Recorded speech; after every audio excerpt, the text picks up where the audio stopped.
Rachel Maddow, who just celebrated 11 years with her own show. Oh, nice. 11 That's a years. record. The Rachel Maddow. On cable, that's like 400 years. Yes, it is. It's so true, though. The hours never end on cable. It's true. Well, it's true. congratulations. And boy, do we turn over as a group. Yeah.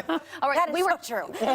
we were talking earlier about Joe Biden. Yeah. And I'm personally nervous for him. I think there's a lot at stake here. And I think Nancy Pelosi, deep down, is probably nervous about how this ultimately ends. For a while, people thought he is the greatest chance of getting Trump out of office.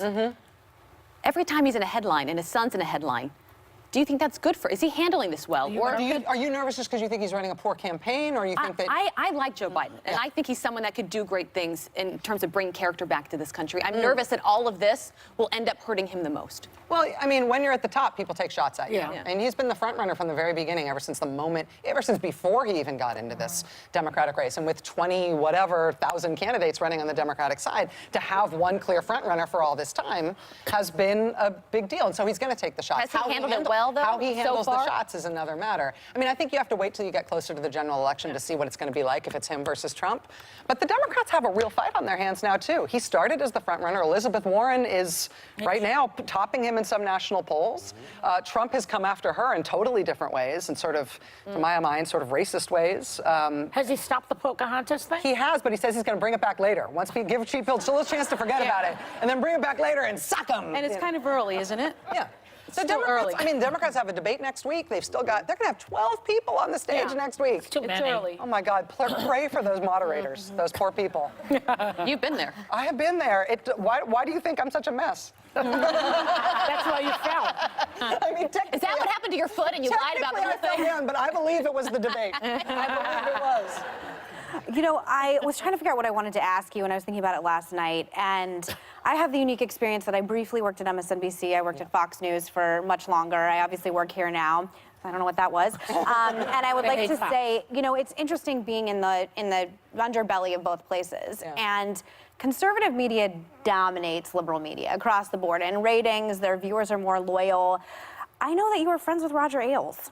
What do you think was the key to conservative success and conservative brilliance in Fox News that, again, they just lap you guys and still do? And that's your own verbiage that you used one time on Bill Maher. Yeah, no, I don't, I mean, I don't think there's any shame in it. Listen, I was in talk radio before I was ever in TV, and you want to talk about conservative domination in talk radio.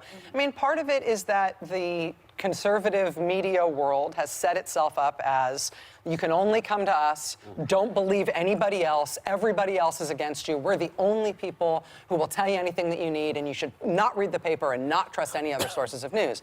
And when you kind of lock in an audience like that, even if you don't have a majority of the country listening to you or watching you, you get them uniquely, and you get them all day long, and you get them passionately. Now, I don't think that's good for the country, because I think you end up giving people in a single stream news source in a way that's not great. Right. I think in the rest of the media, you know, we're always bringing on people from different papers, and I cite Fox News reporting on my show and stuff. You know, I'll take reporting from anywhere. I don't care. It seems like they have a more simplistic point of view. Well, it's more of a political operation. I mean, that was one of the things I learned in getting to know Mr. Ailes, and it's not like we hung out or anything, but I talked to him about the business.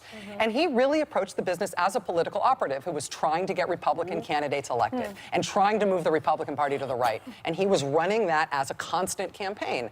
I'm telling you, the people who are running MSNBC are not running a constant political campaign. They're just running a TV network. And when you don't have that same ideological drive, I think you end up producing a different product. We're sort of doing two different things. I don't think that Mr. Hannity and myself are doing parallel shows. I think we have different projects. But they're in disarray now, so bravo. Well, Well, no comment. We're always trying to get more conservatives here, and I think across the board on all networks, there should be more fusion of everything, because that's how we're so tribal at the moment.